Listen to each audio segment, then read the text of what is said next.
Sorry, I turned on Siri there for a moment. Hi, everybody.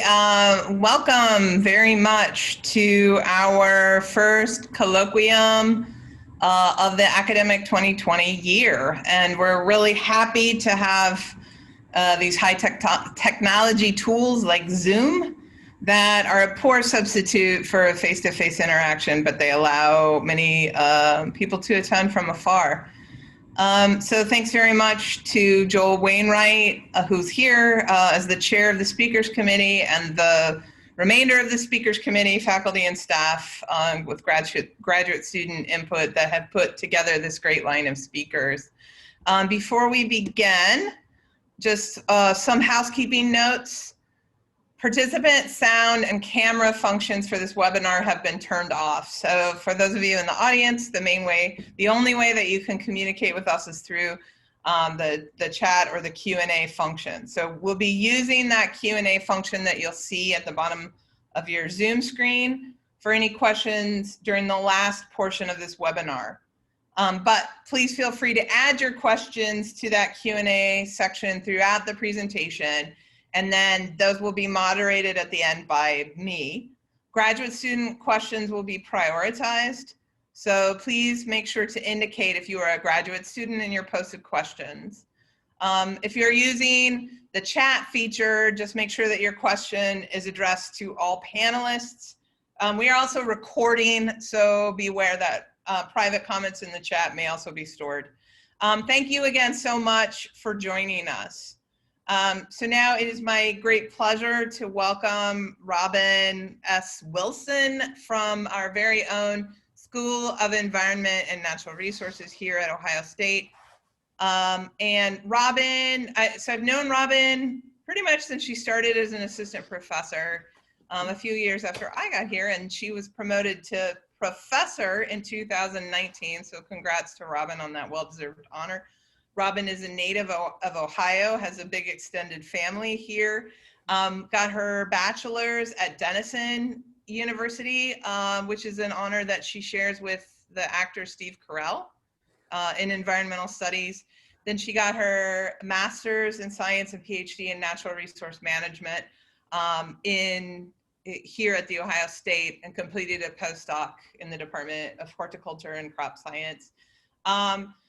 Robyn specializes in decision science, and particularly the study of risk and decision making, but she works on a wide range of topics. So a lot of it has to do with environmental perceptions, perceptions of risk, perceptions of pollution.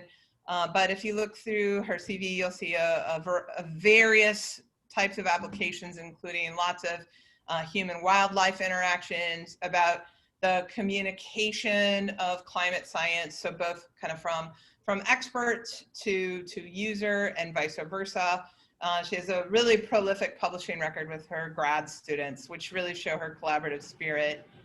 Just one personal anecdote about Robyn that I think sort of exemplifies the wonderful perspective she brings, and that is I was on a seed grant with her a few years ago, and we were testing a survey instrument with a group of farmers that OSU Extension had corralled to meet with us in Newark.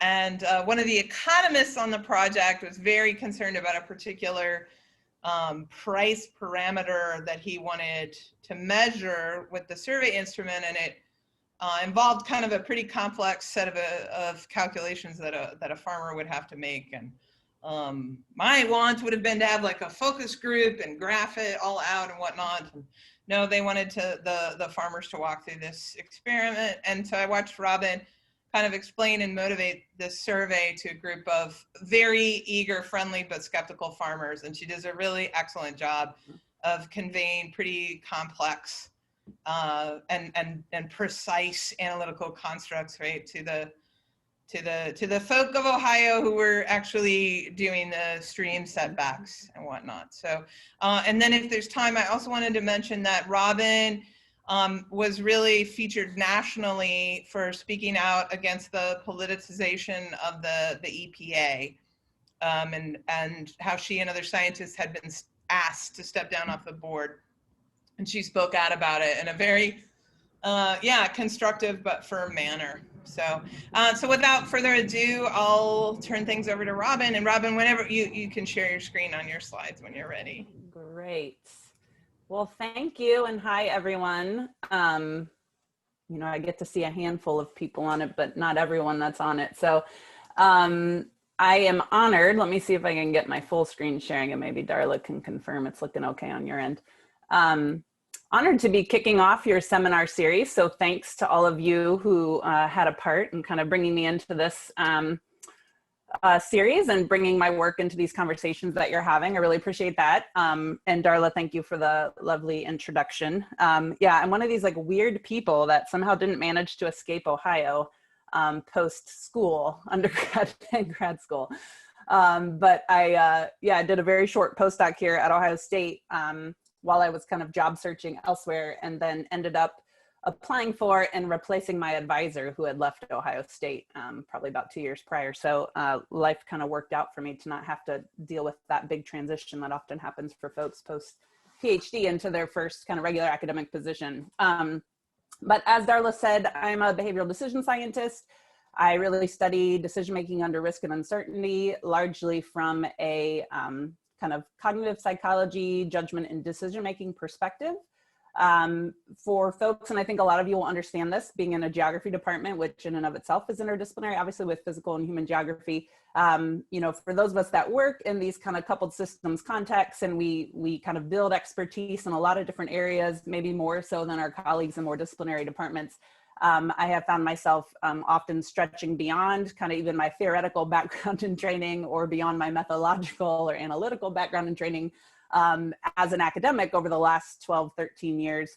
And so where I really find myself now is still in this kind of space of psychology and behavioral economics and judgment and decision-making in particular, but often working on integrated modeling teams, so pretty diverse interdisciplinary teams, where my job, and so I was afraid this is where Darla's story was gonna go, where my job is to argue with the economists about how to represent human behavior. So when she was talking about the economists, I was like, uh-oh, what is she gonna say? But often I'm kind of the behavioral scientist on a team with several economists, where we are thinking about the way that we do policy assessments and the way we might forecast the future and think about what the future might look like, and then how we make decisions today in order to ensure that our decisions are robust to that uncertainty. And so you might think about that uncertainty, especially in a geography department, when we think about climate scenarios and we forecast the future and we say, well, the world could look like this or that or somewhere in between. And there's a reason why we can't say for sure, because there's a lot of uncertainty in that system, not only in the physical climate system, but of course in the human system. And when we think about the globe or our nation or our region or our state as a coupled system, we have to account for all those sources of uncertainty. So often my job is to think about that behavioral uncertainty and to perhaps question some of the assumptions we might make when we're doing those kind of scenario assessments and forecasts of the future, to bring in maybe different understandings of human behavior. And so a lot of what I'm going to talk about today is really in that kind of bigger context of working on a team where perhaps our assumptions about human decision-making under different climate scenarios are a bit oversimplified. There's been some great articles just in the last couple of years that you might find of interest, and I can probably throw these in the chat later, but one I think was in 2018 in Nature Climate Change, but basically thinking about kind of our typical climate assessments and how we imagine what the future might look like through those sorts of modeling efforts, but bringing in some really basic kind of well-known assumptions about human behavior. And what they found in that study is by integrating some of these assumptions about how humans will respond to climate change, the world actually looks better than we thought it might, right? So when we're looking at that band of uncertainty, we might actually be closer to the best case scenario. And what they found there was that as we continue to experience climate change, and we go through these more frequent and extreme climate exacerbated hazards, human behavior, based on our theoretical understanding, is such that people will become concerned about that, they'll respond. And there's another interesting set of studies out there that looks at, as we experience these climate exacerbated hazards, not only does our support for climate adaptation build, but simultaneously people go home and adjust their thermostats. So maybe one way that we get to kind of emissions reductions or climate mitigation is through adaptation and by drawing attention to what climate change is bringing to us in the here and now. So this project that I'll talk about today is just kind of one example of that kind of work. So this was funded by NIFA through an agroecosystem resilience program. And we're looking at understanding climate adaptation decisions in the Eastern Corn Belt. Darla mentioned we first met each other and got to know each other in a project thinking about agricultural decision making, and that is a space I found myself a lot in the last probably 8 to 10 years. But generally, I often do research thinking about adaptation decisions on managed landscapes. So whether that's private lands in the case of agriculture, and how farmers might adapt to climate in those landscapes and the impacts that that might have literally downstream on others, often in terms of ecosystem services. But I also do some work in wildfire and thinking about management of extreme events on public lands as well. So that's a long-winded intro slide. So I'll go ahead and jump into the part you're probably more interested in hearing. So the motivation for this project was really the reality that climate change is going to change conditions in the kind of big Midwestern agricultural region that could be difficult to manage sustainably. And so a lot of you might know Robyn Wilson. He actually played a very big part in this infographic that you're looking at on the screen. He's part of the climate team on this project. And he always says, in terms of the impacts on agriculture, he always says it's going to get warmer, wetter, and wilder, which is like my favorite short way of referring to the future under climate change. It's going to get warmer, especially in the winter and in nighttime temperatures.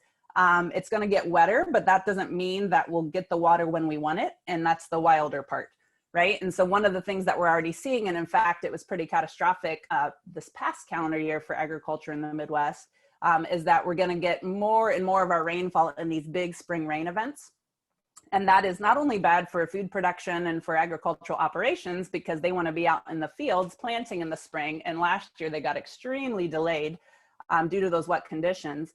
But that is one of the reasons we're seeing kind of increasing harmful algal blooms downstream in a lot of our freshwater bodies. And even when we think about the Gulf of Mexico and our coastal systems like that as well, is that we get these big flushes of nutrients that leave the system in the spring during these big rain events. And so you can think about warmer, wetter, and wilder, and you can go, well, that might present some opportunities like longer growing seasons and the potential to maybe double crop in a region where that's not really possible right now.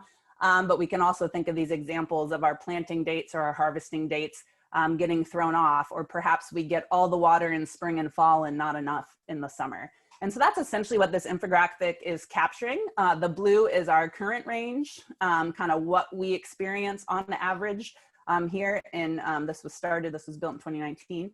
And then the orange would be the kind of, I guess you might say, best case scenario under expected future climate, where we still are gonna see increases in temperature, but on the kind of lower end. And then red is the high range, so kind of our worst case scenario. So you can see it's getting warmer.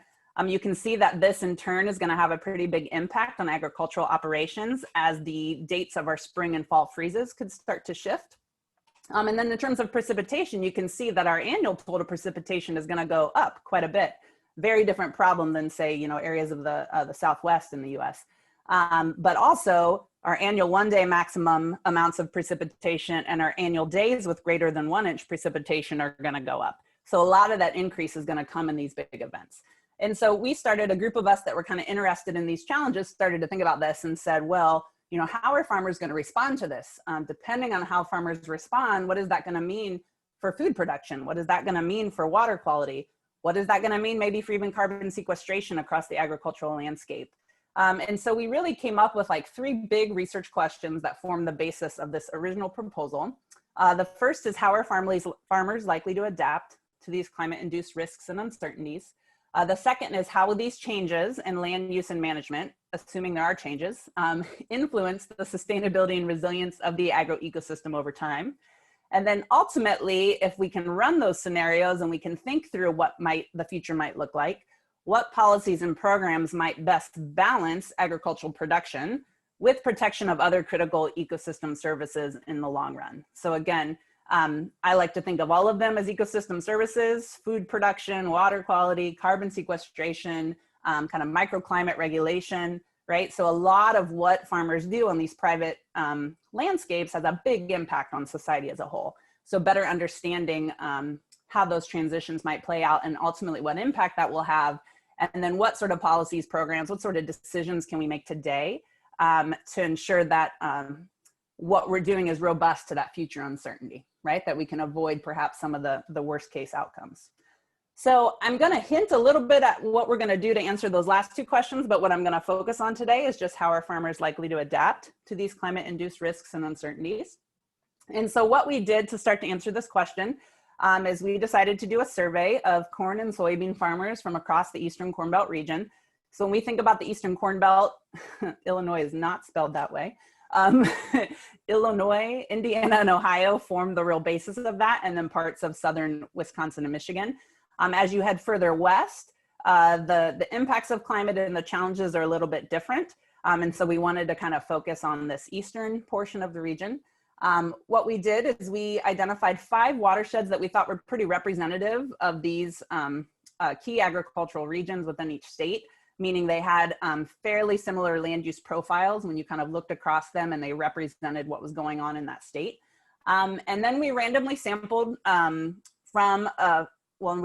we sampled from farmers within those watersheds, but we stratified by farm size.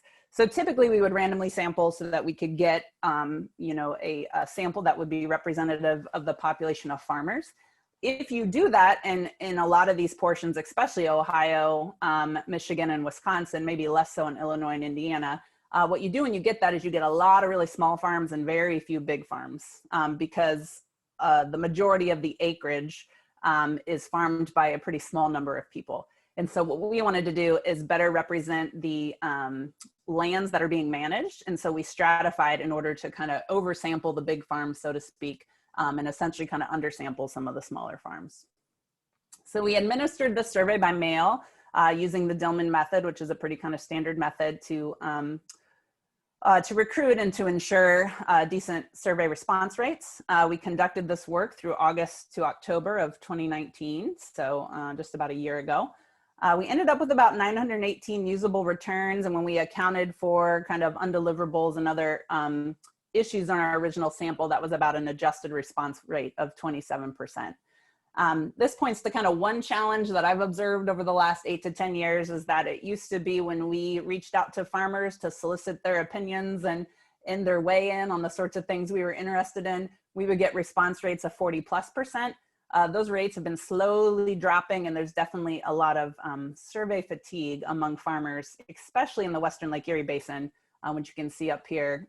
We did some of our sampling in the Upper Maumee, which is a big portion of that kind of area that's been targeted a lot and thinking about water quality in Lake Erie. So it's not a bad it's not a bad response rate, but it's getting more and more challenging to get farmers to give us the time, one, to participate in research, and 2, just recognizing that their windows for doing things are getting smaller and smaller. And so it's harder to find times when we can really interact with them. So just a little bit about the sample so you can kind of get a snapshot of the types of farms we're talking about. So again, what you're going to see is a profile or a snapshot of pretty big farms, because again, we stratified by farm size. So on average, most of these farms were over 900 acres. So these aren't your kind of tiny family farms. These are getting to be decent sized farms. Just a little snapshot of some of their conservation practices. A little over 20% were planting cover crops. However, it's important to know when you think about conservation and agriculture that a lot of the practices that we're promoting and we think will improve soil health and better sequester carbon and improve water quality and do all these great things aren't being done at really large rates. And when they are being done, they're not being done across the entire farm. So you can see here that even though a little over 20% report using cover crops, in terms of the percent of acres they're actually planting them on within their operation, it's less than a quarter of their acres. You can also see that our farmers are pretty old, and this is pretty typical too. In fact, our sample is a little older on average than we typically see. Typical kind of average farmer age is kind of late 50s, and we're closer to 64 here. You can also see that these are often family farms where they've been farming for 2 to 3 generations for the most part. And interestingly, because this is a real concern in rural development, over 60% expect to pass their farm on to a family member. So we certainly see that the rate of land that is rented in, especially in the portions of Ohio that I work a lot in, is about 50%. And so 50% of the land is owned and operated by that owner, but about 50% is owned by someone and operated by somebody else. And that's because there's less and less people stepping into those roles and wanting to pursue that lifestyle in particular. So it's actually not too bad of a number to see that a good portion of them expect a family member to take on that operation. And we're interested in that because that can play into the extent to which they make more long-term decisions. If you are planning for long-term futures, you tend to focus more on sustainability. That's a kind of basic concept in behavioral theory and sustainability, but we've also seen it empirically among farmers specifically. So a little more on the kind of descriptive side, we asked a lot of questions in this survey that actually got at their beliefs about climate change, their beliefs about whether or not they've experienced climate impacts, sorts of the adaptations perhaps they've engaged in before. We had a kind of modified choice experiment where we actually presented them with different scenarios and asked them to respond, like, how would you adapt if this was the case, 5 out of the next 10 years or 8 out of the next 10 years. And then we ask a lot of, demographic questions and their identity as a farmer. Are they conservation minded or more production minded? And a variety of things that are probably the sorts of things you guys think about in the research you do, but certainly the things that psychologists and sociologists and economists think about as well. So just a little, again, snapshot of what these farmers are thinking. This might be upsetting to a lot of you, but a minority, which is about 26%, believe the climate is changing due to human causes. The good news is that 76% believe the climate is changing. So there's definitely a strong majority who believe the climate is changing. But the majority of those, 51%, believe that this is due to natural causes. And this is one of the kind of challenges in engaging farmers and engaging the agricultural sector in managing climate change. We expect that it will be easier to engage them in climate adaptation because those are things they are directly experiencing. We expect it will be a lot harder to engage them in climate mitigation. And that's largely due to what you see here. If humans aren't causing it, then what can we possibly do to stop it, right? And so I've had conversations actually regionally with the Nature Conservancy and some other nonprofits who really want to start engaging agriculture more in climate mitigation. And my advice often to them is, yeah, I wouldn't do that. Climate change is still kind of a bad word in these circles. And we've had to be very careful about how we talk about this with our farm populations. And a lot of that is coming from our stakeholder advisory teams that kind of help us develop these instruments and help us ground truth things. And often their response is like, yeah, I wouldn't say that at all, because you're going to create this kind of politically charged environment, right, where people then perhaps won't want to participate in your study.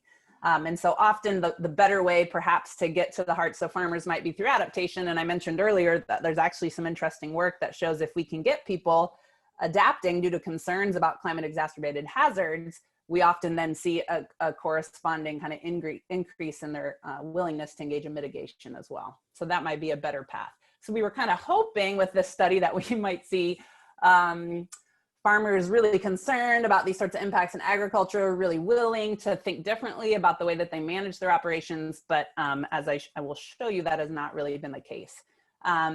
Also, in thinking about kind of climate related beliefs, a minority, a big minority, but 44% believe scientists think the climate is changing. A similar minority, about 42%, think there's disagreement. So again, this is one of the kind of critical beliefs when we think about communicating with people about climate change is the kind of foundational belief that has to be in place first is that scientists agree the climate is changing. If people believe that scientists agree the climate is changing, they are then more able to and more likely to buy into these other important beliefs, such as the change is due to humans. It's bad for people, but also it's solvable. And those are kind of key messages in the way we communicate about climate with any audience, really. So when we asked them about whether or not they'd experienced climate impacts, a little over 50% said that they had. And they mentioned the things in particular that they said they had experienced were things like warmer winters. Depending where you all are from, one of the interesting exercises as people get older is to ask them, can you remember what winters were like when you were younger and what they're like now? And typically people will say they're very different. And so that's a good way to kind of engage farmers in this conversation. They also report variable planting dates. Again, I mentioned last year was a kind of catastrophic year where they got into the fields sometimes over 2 months later than they would have wanted to. And they've noticed this change in when the rainfall is happening. However, they only report pretty slight concern about these impacts and a very small or kind of low interest in adaptation. So they report that these things are happening. They report that it's relevant to them. They believe the climate is changing, although again, most would say for natural reasons. But when it comes to kind of worrying about these impacts or wanting to do something about them, we're not seeing a very strong response on those fronts. The majority also report, interestingly, already adapting through more resilient varieties of crops already grown. And so we might think of these as kind of micro-adaptation or incremental adaptation. There's a lot of conversations in the literature right now about kind of shifting from incremental approaches to adaptation to more transformative. What we're seeing in agriculture is definitely a bias towards this incremental piece, right? These are people who work outside, they deal with the weather all the time. And so they are always adapting, right? In little small ways, little incremental ways. But what we're concerned about moving forward with climate change is it's going to require much bigger adaptation, much more transformative, much bigger thinking about how to manage these changes. And then a smaller proportion report other past adaptations like outsourcing certain activities that they can't quite find the time to do anymore, seeking off-farm employment as a way to kind of manage that volatility in the income and the uncertainty over time with markets, and then installing more drainage tile, because if you're familiar at all with the kind of ecology of some of these areas, like Northwest Ohio in particular, used to be a swamp called the Black Swamp. And so in order to farm up there, it's heavily tiled. And so as they deal with even wetter conditions, they might add even more tile in order to get water off of that landscape and flush downstream so they can get into their fields. So that's a little snapshot of kind of the sorts of things we were hearing from farmers through this survey. Now, I mentioned that we did kind of a modified choice experiment. This is by no means a classic choice experiment, but we set up an experiment where we built these scenarios and we said, okay, so suppose instead of what's typical, and they were given also a baseline scenario that was based on what was typical for their state. We said, suppose that instead of current payment rates, you could receive, different amounts of money per acre if you enrolled your land in a conservation program, like a land retirement program. And then we said, and suppose that this kind of payment option would be in place for 8 out of the next 10 years or 5 out of the next 10 years. So the pieces in bold are the pieces that varied between the different scenarios. And then we gave them information about their planting date, expected planting date, expected average rainfall during the growing season, and their expected harvesting date. So you can see for this particular example, the expected planting date, 8 out of the next 10 years, was April 24th. That is no different from what they currently experience. Average rainfall was 25 inches. Again, no different from what they would currently experience, but their harvesting date was projected to be around September 11th, and that's 30 days earlier than usual. So they were assigned to 3 of these different scenarios where they got different combinations of some of these attributes. And then we said, under these conditions, what changes would you be likely to make to your farm operation? So they could say, I wouldn't do anything. Or they could select any number of these things we have listed here. So we tried to include a few things that for our kind of integrated modeling would allow us to look at the impact of adaptation on ecosystem services. So things like changing your rotation to allow for double cropping, that might be great for food production, but that might be bad for water quality, right?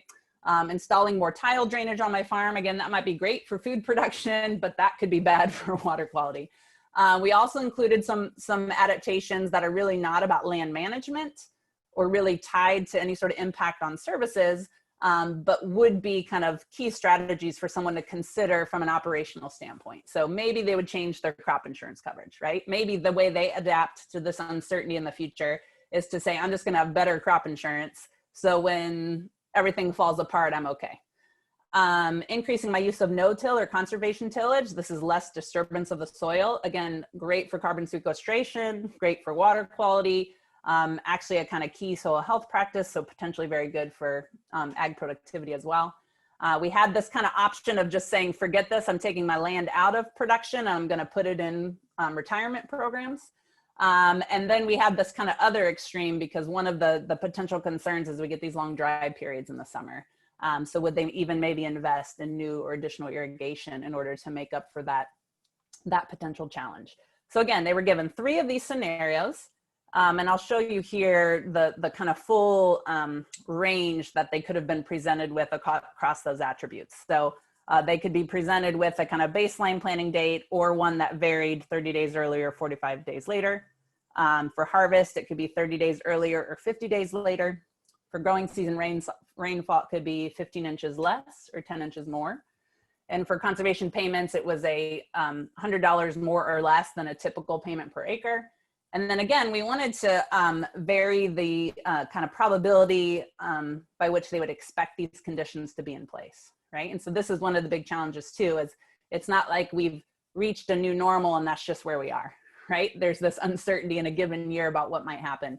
And so we wanted to present a kind of 50-50 sort of, toss a coin, it might look like this, versus a more certain outcome over the next 10 years. So just to highlight some of these results, what we saw was that about a third of our respondents were calling the never adapters. So about 28% of our respondents opted to never adapt in any of the scenarios presented. So even if they were given the worst case set of scenarios, or the worst case set of attributes, right? So say your spring planting date is way later and your harvest date is way earlier, which means your season just got really short. And let's say that you had this like great decrease in rainfall, right? That's a pretty bad combination for a farmer who's concerned about getting in a crop and producing a good yield and whatnot. But across all of these different combinations, we saw that a third were like, I wouldn't change anything. What we saw about that group relative to those who changed at least something was they had been farming for longer. So they were on the kind of older end of the spectrum. And they used more conventional practices on more of their acres. So they seem to be a little more kind of status quo, or perhaps not so cutting edge in the way that they're thinking about doing things, that they have a longer history of farming and are relying more on more traditional practices that are kind of slowly going out of style. And so it kind of makes sense that we saw that with them. What was really important about this from the perspective of the bigger project is in a lot of our economic models that we'll use to try to understand the impacts of these changes to the regional economy, we represent farmers, we being the economists on the team, as profit maximizers, right? As farmers who have the ability to very carefully weigh all the costs and benefits of different options and choose the one that will be profit maximizing or utility maximizing. What we see is that doesn't seem to be the case. So there are certainly conditions where economically and in terms of climate, conditions are such that people should probably adjust a little bit in order to decrease their future risk, but we don't see them doing that, which is very consistent with kind of descriptive models of decision-making, but not so representative of more normative models, which are often the assumptions that we make in these assessments that we do. And so then about 72% of our farmers were the kind of sometimes adapters. It means they adapted at least once. So in at least one of the 3 scenarios they were presented with, they made at least one change. So it's kind of a low bar. But what we saw is that those individuals operated larger farms. They were more likely to have crop insurance, which is kind of an interesting point. I have a former postdoc who's digging into this data and thinking about insurance and whether or not it crowds out or crowds in other forms of adaptation. So the concern being that if we allow farmers to have insurance that protects them from catastrophic loss, then why would they ever do anything else, right? And what we're seeing so far with this data is that doesn't seem to be the case. It seems to crowd in as opposed to crowd out other adaptations, where having insurance makes you more likely to actually do some of these other things as well. Interestingly, at kind of an individual level, these were farmers who also reported experiencing more climate impacts, were more concerned about climate change in general, and also reported stronger identities as a conservationist in their farming occupation. Namely that protecting, building soil health, protecting local waterways, being concerned about others, that these were all things that were important to them when they think about their occupation as a farmer. And then within that sometimes adapter group, we had a minority that we're calling the multiple adapters. I meant to go in and see what percent that was out of that kind of 72%. But it was pretty small. But these are people who adapted in multiple scenarios, or perhaps in a given scenario, they decided to change a couple things. And what we saw about them is kind of interesting. So these are the folks who are kind of, I guess, as all in as you can get within this group. And what we saw is that they were more likely to respond to the increased probability of experiencing those conditions. And so when they were shown this is happening 8 out of the 10 next 10 years versus 5 out of the next 10 years, they were responding to that and engaging in more adaptation. And so as that kind of certainty that this is the new normal versus this is just something that might happen half of the time, as that occurred, they were more likely to respond to that. And so I think it points to some interesting things to think about in terms of how we communicate what the future is going to look like and how we communicate certainty about what that future might be. We also saw that these individuals were more educated, that similar to the bigger group of adapters, they reported experiencing more climate impacts. And interestingly, they had plans to pass on their farm to a family member. We're more likely to have plans to pass on their farm to a family member. And I made this comment earlier that there's a lot of interesting experimental research that kind of thinks about promoting more sustainable behaviors. And what we see is that when you can get people thinking about kind of across time, right? So either reflecting on the legacy they want to leave behind, or perhaps thinking forward, to what their kids are going to do with that operation, that as you get people to move away from the present and focus more kind of across time, that they start to focus more on kind of high level values, long-term thinking, and ultimately do more sustainable behaviors. So we actually see a little evidence of this here, that these are folks who are thinking long-term about what they're going to leave to their kids, and they tend to then be doing more in light of these potential changes in the climate. So among those who made at least one adaptation in at least one scenario, 4 of the options were the most popular. And this was installing more drainage tile, increasing their use of some of these limited tillage options so that there's less disturbance of the soil, enrolling more land in conservation programs. So this is really a land use strategy, right? Reallocating land out of production into a conservation program, and then changing their crop insurance coverage. Again, we still see this as a strategy apart from some of these land management or land use strategies. And so what I wanted to show just at a glance, and I didn't put in coefficients or effect sizes, but what I'm showing you here are the results of the choice modeling. And what we see is basically the set of kind of predictors that we looked at on the left. So we considered a variety of characteristics of the farm, characteristics of the farmer, and then the variables that we manipulated through the experiment. And then we looked not only at whether or not they would do something different, right? And that's the column on the far right. But also if they were going to do something, what specifically are they going to do, and what's the probability they're going to do that given these factors on the left. So you see these kind of top 4 adaptation strategies as the kind of 4 main dependent variable columns here.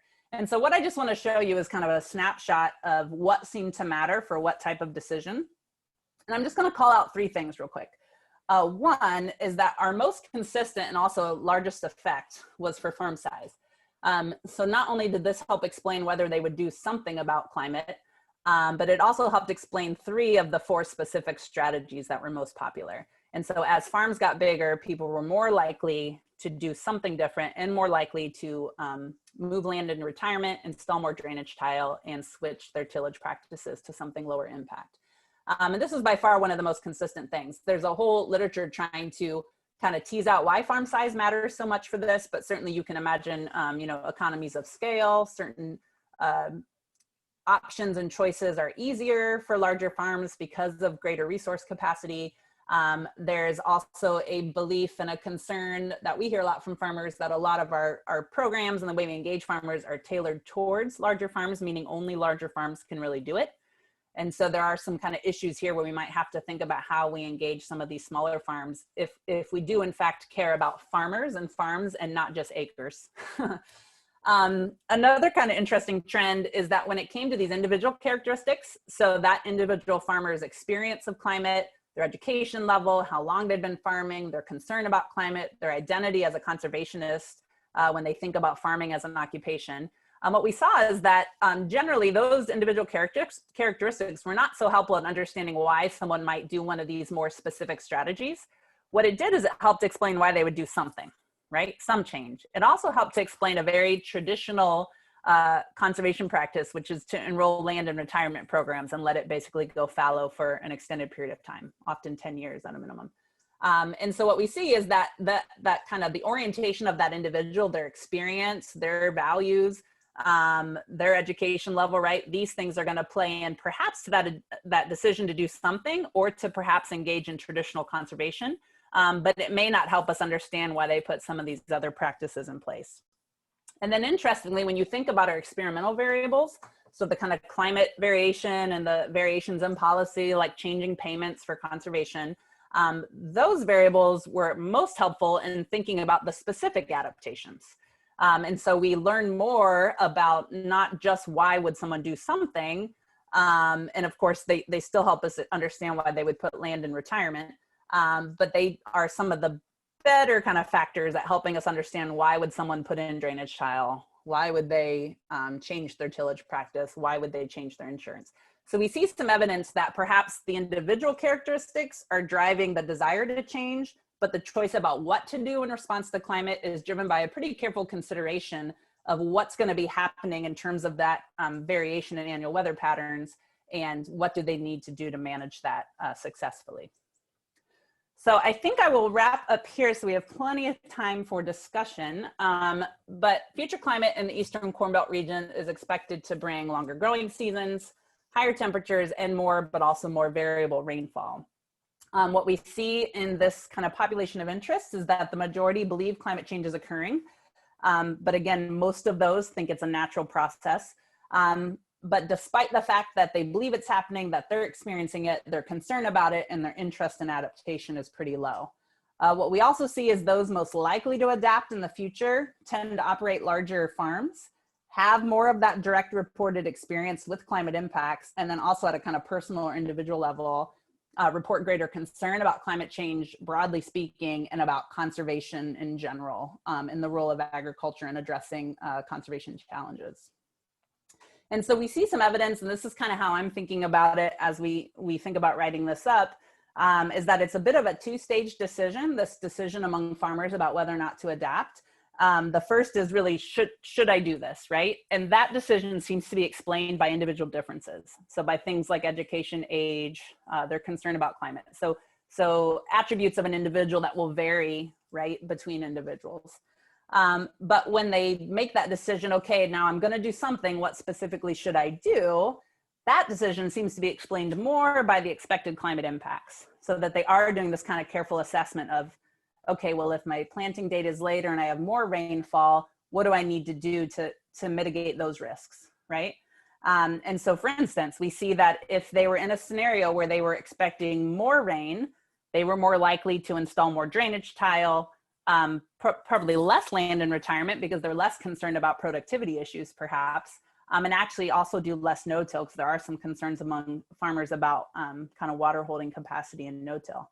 And for those who were presented with scenarios where the planting date was later, we saw them changing their insurance coverage, right? Because a later planting date might mean that you never get a crop in or that it's not a very successful crop. We also saw them putting in more drainage tile because if it's a later planting date, it was probably super, super wet and it rained way too much in March, or March, April, and May. And so they're gonna put in more tile to try to move water off of that landscape. And then same thing with a later harvest date, we actually saw people kind of reverse saying, well, then I would take out drainage tile. So it's kind of interesting that we seem to see some responsiveness to those climate impacts, but not in kind of should I do something, but more in what should I do specifically. So in terms of kind of, you know, why does this matter? What do we do about this? I would argue that there is a need to think about how we increase concern about climate change in general, how we increase concern about these climate exacerbated impacts, and the need for conservation at large in agriculture. Because without that, we're going to have a lot of people never really choosing to pursue this action, right? We're going to have people who never really feel the need to do anything, let alone think specifically about what they can do or what they need to do. And then in terms of the specific adaptations, we need to think carefully about how we're informing farmers, how we're giving advice on what they need to be doing when thinking about those likely impacts that can be place specific, right, across a region, and what is most feasible and effective for that individual operation. And so I think there is both a kind of communication challenge here and an engagement challenge around the issue of climate change and the need to act. And then there's this other kind of slightly more technical, maybe less science communication, more technical communication challenge of helping farmers think through what they need to do in order to ensure not only the ability to produce food in the future, or feed as the case may be, but also to protect some of these other services that we know we rely on agricultural landscapes for. So the next steps of this project, I told you I would kind of briefly highlight this, is in the face of these climate risks and uncertainties that influence farmer adaptations, what set of policies and programs balance agricultural production with critical ecosystem services and achieve a more sustainable and resilient agroecosystem? So again, this is an integrated modeling project. Understanding how farmers are likely to change is just one little piece of this bigger puzzle. And so I've talked today about the farmer decision-making models, and these are statistical models, not kind of dynamic or simulated models. But by developing these statistical models of farmer decision-making, specifically farmer adaptation in light of climate change, we can then link that understanding to some of these other regional models about how the climate is changing. So there's this big component of downscaling climate models to the regional level. And not only are we allowing farmers to respond to what those futures might look like, right, but ultimately the way that farmers respond could even kind of feed back in at a local or regional level. We also can look at, we are looking at the impact of economic factors on farmer adaptation. So we have that piece about if the incentive payments change for putting land into conservation, how would that influence what you do? And similarly, as farmers adapt and make different choices, that's going to have impacts kind of, across the region in terms of the economy, issues of trade and whatnot. And so that's kind of where the farmer adaptation piece sits, is both kind of responding to climate and economic drivers, as well as informing some of those economic drivers. And then ultimately those land use and management changes that come out of our statistical models will feed into an ag yield, a set of models around ag yield, ecological and watershed changes, the kind of land, water, environment landscape, where we can kind of scale up what we're learning at an individual level across these 5 watersheds and make predictions about what the entire region might look like and how it might change. And then at the end of the day, throw in 1,000 more arrows. I'm going to blame Alina Irwin for this set of images because she developed this for a project. But ultimately, once we've connected these models and we have this more nuanced understanding of how decision-making across the region might feed up and influence some of these kind of regional changes, we can then run different policy scenarios and do a policy analysis to better understand, again, what could we be doing today to ensure that farmers are adapting in the most sustainable ways possible. That will mean both good things, right, at the farm and individual level, but also kind of mean good things for the bigger regional economy as well. So that's kind of where this piece fits. And so I think for a lot of you, this will be of interest, because I'm sure a lot of you think about things in this kind of complex and systems focused way.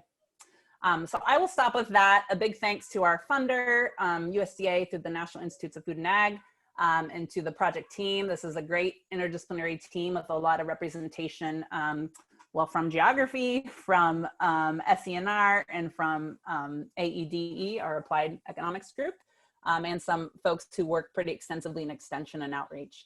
And if you're interested in following this project or getting access to our other resources, we have a project website. And of course, I'm always happy to answer questions now and in the future via email as well. So I will stop there.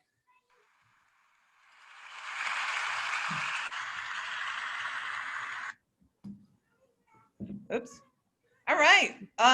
Thank you, Robyn. That was really wonderful. So now is the time that we'll move into Q&A, and we have plenty of time for questions. As a reminder, you can type those in the box and indicate if you're a grad student. We will prioritize this question. So here is a question from Forrest Shesso. If you're familiar with the CC opinion maps, do you find your surveys amongst rural stakeholders align with some of the county level estimates extracted from national surveys? Well, that is a great question. So I don't know if everyone's familiar with that, but there's a big climate communication project out of George Mason and Yale. And I see someone else posted about having worked with Tony, who runs part of that out of Yale. But they have made these kind of county level predictions based on national level data. So it's not actually observations of climate opinions and beliefs at a county level, but it's predicted based on a set of observations at the national level. And I have not looked at how similar that is. It's a great question. So if anyone's curious and looks, let me know, but I should go back and check to see if it looks accurate. One thing we did do was go back and compare what we're hearing from farmers or what we heard from farmers this past year in terms of their climate beliefs and comparing it to a study of Midwestern farmers that was about 8 years ago now. And I'm gonna forget the specific punchline of that, but it's not better. We went back because we purposely tried to ask some very similar questions on our survey to this region-wide survey from 8 years ago, thinking that we could do some of this kind of like a longitudinal analysis. It's, you know, separate cross sections, but look at how that landscape has changed over 8 years. And we would like to go back and do that more systematically, but in a quick glimpse, we, I think, saw an increase, if I remember right, in farmers believing that the climate is changing. And so there's less kind of skepticism that it's a reality, which makes sense when you think about even the last 8 years in the Midwest and the amount of flooding that we've had to deal with, that perhaps they are tying that to climate change. But we actually saw opinions kind of moving in the opposite direction when it came to whether or not it was human cause versus natural. And even I think on the scientific consensus. So it's a great question. I think there's some value here in kind of comparing this data to some of these other estimates of how people think and what they want to do about climate and seeing, yeah, how similar that might be. Great. Second question from Polina Bergina. Was the study publication shared with the farmers and what did they think about it? We're just about to do that. So we have not published any of this in a manuscript yet. It's just about a year old. And so we've been spending a lot of time pulling out what we need for the integrated modeling piece so that we wouldn't hold up the rest of the project. And now we're kind of switching gears to just kind of publishing the specific data that I shared today.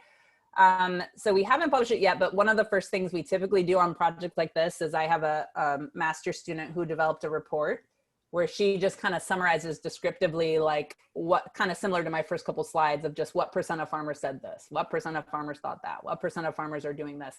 And we summarize that in a descriptive report with an executive summary that kind of has some takeaways in terms of what we're hearing and also some recommendations for management and policy. So we just finalized that initial report and we'll be sending that out to our farmers. So I know it was an interesting process because we spent a lot of time working on language with the survey and like, do we talk about changing weather patterns? Can we say climate change? And our advisory team was like, do not say climate change. Do not say climate change. Please do not say climate change. So we phrased a lot of the language in the survey around changing weather patterns, which is basically the same thing, but not politically charged. And then at the end, we snuck in those two questions about climate change at the very end, hoping we could like get a couple comparative data points. So yeah, I will be curious to send it back and see what sort of feedback we get. On one hand, like the behavioral scientist in me doesn't want to send it back out because it communicates a norm that we're not doing anything about this, or that nobody really wants to do anything about climate change from an adaptation standpoint, which makes me a little uncomfortable, but we do always share our results with our subjects. And so to be continued if they have strong opinions. Okay, and has the study itself been published? No, so that work is all kind of in prep right now. Okay, but you'd said you'd share, if you share a list of publications, we can share that with all of the attendees because we have some people remotely, which is really awesome. Yeah. Okay, another question from Tongshi Hu. Have you provided how yields will change for different scenarios, the 15 inches rainfall compared to baseline scenarios when you do the survey? Maybe more farmers will make adaptations if they're told how many changes in yield, like 10% decrease in yield with a scenario of rainfall decreasing by 15%. Yeah, no, that's a great question. We have not tried that. And that is similar to a question I've heard before, which we did kind of go through these options when we were designing the survey. Oh, hey, Brian. Brian's on the team. Yeah. But we struggled a lot with kind of paring down how to represent future climate scenarios to farmers in meaningful ways. One thing we could have done was what you described, was try to further translate, I think, those climate impacts into kind of metrics of changes in yield or total revenue, right? Or I don't know, increases in costs or decreases in profits, right? Like there would be a lot of kind of economic translations we could have done. Another question that's come up is if we thought people might have responded differently if instead of talking about changes in total rainfall, we talked about when that rainfall happened, or talked about the total, but also when. And that's another great question. I would hope that if we made it pretty obvious that a big increase was largely coming in the spring, that farmers would respond pretty strongly to that. What we're kind of basing some of this on, and we could certainly go back and explore some of these other questions that you're raising. But one of the things is that these are pretty savvy folks. And so on one level, we think that they're probably doing those economic translations to some degree.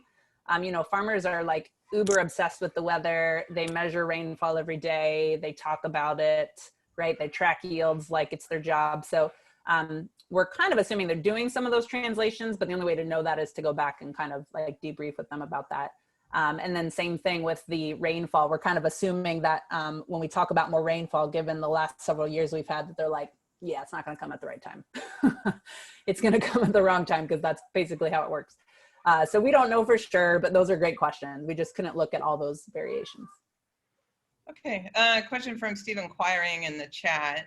What recommendations do you have for climatologists when we communicate with farmers?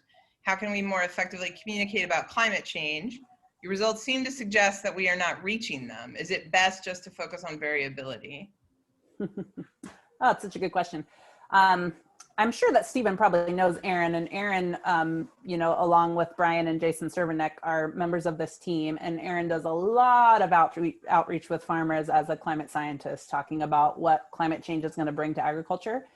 And so on one hand, I absolutely recommend Aaron as a great resource on his experience there and what has worked and what has not. You know, one thing that he has said to our team is that he treats climate change and changing weather patterns and different language interchangeably when he gives talks. And so he tries to, I guess, you know, he might say he's desensitizing them a bit, but kind of talking about all these things like it doesn't matter, they're all the same, and trying to make it less of a kind of political issue. And so that's one strategy that I know he employs that he thinks goes over fine, and he doesn't feel like he's gotten a lot of pushback in talks that he's given about these topics. And I think he's very, you know, honest and transparent about where he's coming from and what he thinks is going on. We also, for a prior project, and I'd be happy to share it, developed a kind of public climate presentation where it was a lot of behavioral scientists and communication scholars who by no means are the climate experts, but are the experts in how to talk about climate. And so we put together a very strategic presentation, kind of framing and tailoring and using best practice in communication to present climate results and results of climate models. And so I already mentioned kind of one of those strategies is to start that conversation with, you know, think back 30 years and what did winter look like? Or what did your summers look like? And it never fails that everybody in that audience raises their hand and is like, it's different. Right. And so just engaging people in that conversation about what have you seen changed, what impact has that had on you, and what might we imagine those changes will continue to look like, I think can be a good strategy. What we wonder a little bit with farmers, and again, the only way to really assess this is a new set of studies, but is that, you know, did we see some sort of depressed effect of these scenarios because they're hypothetical, right? It's one thing to put on a piece of paper, the world could look like this, what would you do? But when push comes to shove, farmers will adapt. So I think we're hopeful that even though the kind of likely adaptation is low based on our results, and the concern is low, that we are experiencing a shift in what some of those impacts are. And a lot of research would show that people respond to those shifts. It just takes us a while. Often there's a lag time. So I think we're hopeful that this is kind of an underestimate of what the future might look like. But for purposes of this project, we have to just go with the data we have. And, you know, we can put uncertainty estimates around that as well to kind of look at, you know, a range of likely changes in the future. Great. And then Brian Mark asked a highly complimentary question, I think sort of turning the lens back on us. So what can you share with us about how your insights bear on our responsibility as educators serving our land grant mission? So I think I'm just rereading the question. Yeah. Yeah. Yeah, I cut out all the complimentary mumbo jumbo Yeah, at the yeah, beginning. no, that's okay. Flatterer that Brian is. Yeah, I mean, and from my understanding, like, you know, Erin's position as an extension specialist with a climate focus is a relatively new thing. And certainly, and again, I'm going to speak really high level about this, but as someone who's in the College of Food, Ag, and Environmental Science and in the School of Environment and Natural Resources, there and being at a land grant institution, there is a lot of us doing really relevant work that we are not getting out there into the hands of people that probably need it, because we don't have an extension appointment, or we're not tied into the kind of big E extension network that exists at this land grant and at all land grants. But at the end of the day, those of us who are passionate about this are probably going to be out doing that anyways. And so I think part of what this points out is there really is a need for us to get out there, to make sure our science is translated, to make sure that it's getting into the hands of people that need it. And I think we could probably do a better job of that at OSU. And I know that at times there's been conversations about, like, you know, as a land grant, we have a lot of faculty and probably a lot of students who are kind of oblivious to what that means and what engagement with communities looks like. And so challenging ourselves to do more of that, I think, is certainly one thing that we could do a lot better at. Okay, great. Xiaoyu Liang, another grad student, has a question. Did you look into the spatial pattern of the farmer's response? I'm wondering whether farmers in the neighborhood would like to imitate each other's practice. Yeah, so we haven't done that yet, but I'm glad that I'm in the right place for spatial questions to be raised. So I'm going to put a plug out right now. If anyone wants to work on that with me, bring your spatial skills. No, we've talked about this a lot. So in terms of the impact of norms, right? And so we have certainly thought about, with this data and other projects I'm on, if we could better capture what that descriptive norm is by spatially accounting for the proportion of farmers who are doing a given practice within an area of meaning to that individual. I think one of the things that we've struggled with there is we have tried to look at that on a couple other projects using just multi-level modeling and embedding farmers like in a county or a census tract. And often what we find, or what we have found in those studies, is the variation is all explained by the individual level. And so we're wondering if we're not getting meaningful kind of spatial units to embed people in. That makes sense. So again, a lot of you are experts in thinking about these things. So I would love to hear ideas or grab collaborators to think about how we could take some of this data that we have and maybe answer some of these interesting spatial questions for sure. Okay, and we had a request from Kim Landsbergen. You had a URL on your last slide. If you could put that in the chat. I sure can. Give me 1 second to exit out. I guess I stopped sharing. So yeah, and so any of our products, like we have a series of videos, PowerPoints, the report should be posted. I'm on Darla instead of everyone. Hold on a minute. There we go. That should all be available at that website. So if you're interested in any of that, and if we're missing things, it's my job to let Jason know to get it posted. But that's also where we would, post links to actual manuscripts or research articles as they come out and as this work continues. So, but again, I'm always happy to communicate with people via email as well, if you have specific questions. I guess I have one question, and that is, I was really interested in your two-stage statistical model that first kind of looking overall on individual farmer characteristics and whether or not they were going to choose one of those adaptations. And then after, I guess, removing that variation attributable to the farmer, then you found other factors would stand out. Mm-hmm. Yeah, can you say anything more about that, like sort of conceptually what that's telling us? Yeah, so I think conceptually, and so that is literally what we've done for the kind of statistical relationships that we're providing to the team who's doing the land use and land management modeling. So kind of upscaling our results across the entire region, is this hierarchical or staged model where, yeah, we kind of, you know, what's the variation causing a change, and then what is the variation causing the specific change. And in some cases on a related project, it's even the amount of the change, right? And so like we have another project where we're looking at how people might reallocate land across kind of alternative energy development, food production, and conservation programs. And in that case, it's not only like, will you reallocate land, but where will you reallocate it and how much? So yeah, so conceptually, I think it wasn't an idea that we necessarily went into with designing the survey. But when we started working on the models, we're like, oh, so there really are very different things at play, and there are really embedded decisions here. And so exactly, we are trying to kind of tease that out and better understand. Again, a lot of what drives these projects is better understanding behavioral heterogeneity and recognizing that not all farmers are going to make all the same choices in response to all the same drivers for all the same reasons. And so we're thinking about that conceptually as what might drive you to want to do something. And again, theoretically makes sense that that might be individual level, could be very different from what's going to drive you to the specific choices you make or the amount of energy you put into one of these changes. So we're trying to, yeah, basically tease that out. Yeah, very cool. Gave me some ideas. So, bring on the ideas. Yeah. Are there any other questions? Okay, I had this applause sound effect for you. See? Yay!